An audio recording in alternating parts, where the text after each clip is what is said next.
So for my first video essay delving into filmmaking craft and technique, I decided to focus on the topics of diegetic and non-diegetic elements in various films and genres, and how they can be very flexible terms. But before I discuss some of the more interesting examples I've come across, in this first part, I want to be able to kind of break down and define a little bit of what constitutes being diegetic and non-diegetic, for those of you out there who may not have any idea what I've been talking about so far. So, simply put, what is diegesis?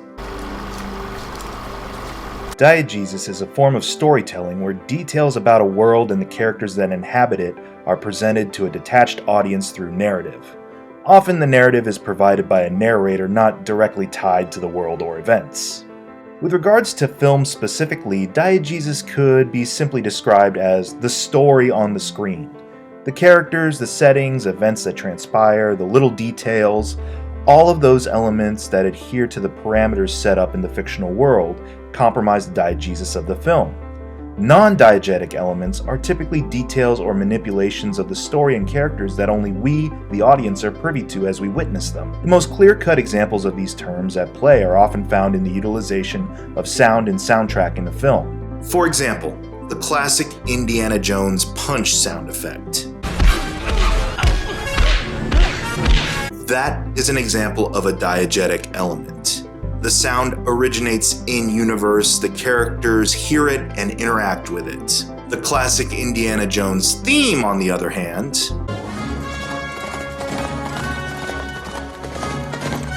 that is non-diegetic. As the audience, we are the only ones aware of its existence as it happens. The characters don't hear or interact with it, and therefore it is not part of their established world. These terms also apply to the visual aspect of a film and its narrative. For example, this book that I'm reading right now is diegetic. It exists in the world with me.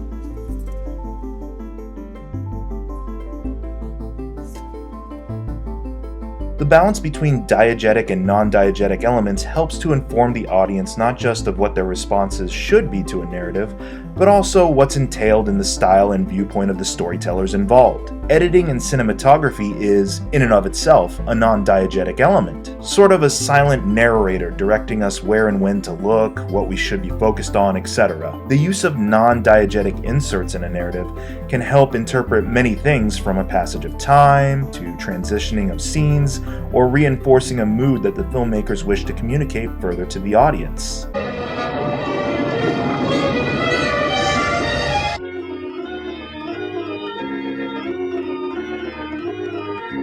Now here's where things get fun, and by fun I mean somewhat confusing. Diegetic and non-diegetic elements in film are not indefinitely closed off from each other into their own separate categories. There is the potential for crossover. For example, the classic Ghostbusters theme has typically been considered a non-diegetic element. We hear and experience it, the characters don't. That is, until this scene in Ghostbusters 2. Song.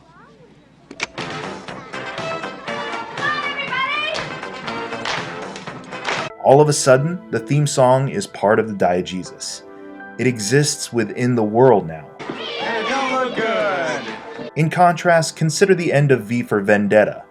The protesters unmask to reveal themselves as characters that, while at a certain point were part of the diegesis, have since been killed or exited from the narrative of the world. Now they are a non-diegetic element to inform us as the audience of this not-so-subtle statement.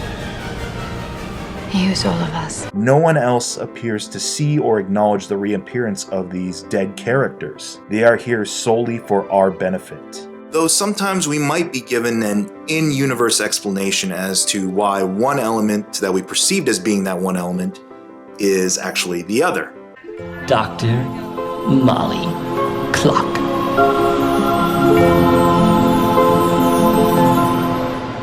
This is a really windy hospital. Oh, I'm sorry. I was drying up a patient's urine. Ready to have even more of a headache? Depending on the genre even, what constitutes a diegetic or non-diegetic element tends to get pretty dicey. Sequences or visuals that appear to be taking place outside the parameters of the narrative world may or may not fall under the terminology of non-diegetic, depending on the point of view. Wanna say, love your hair. Here I go, mumbling. With my freeze ray, I will stop. For a more comprehensive understanding of non-diegetic elements at play in, say, musicals, I'd recommend you check out Lindsay Ellis's video essay on the Phantom of the Opera movie. This constant blurring of the line appears more acceptable in genres such as musicals or comedies, where preserving the fourth wall isn't a top priority.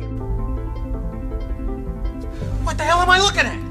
When does this happen in the movie? But how about when the line's blurred regarding our central character themselves? Take this scene from Insomnia. Detective Dormer is hallucinating his dead partner. This would technically be diegetic since it's an element our character is witnessing as it happens for him in the world. It fuels his progression through the narrative. But what about Ed Norton in Fight Club? He is not only one of our central characters, but also our main narrator. He's not an impartial observer, he's letting us become part of the diegesis of his world through informing us about it. So would all of this constitute as being diegetic or non-diegetic? Is this actually what he sees and experiences, or is it simply for our viewing? This is often a conundrum when acknowledging and breaking the fourth wall. Fourth wall break inside a fourth wall break. That's like 16 walls. Unless otherwise explicitly stated what is considered diegetic and what is not within the established world. What exactly is the established world? The narrative as it's being presented to us, or merely a character's perception of the narrative?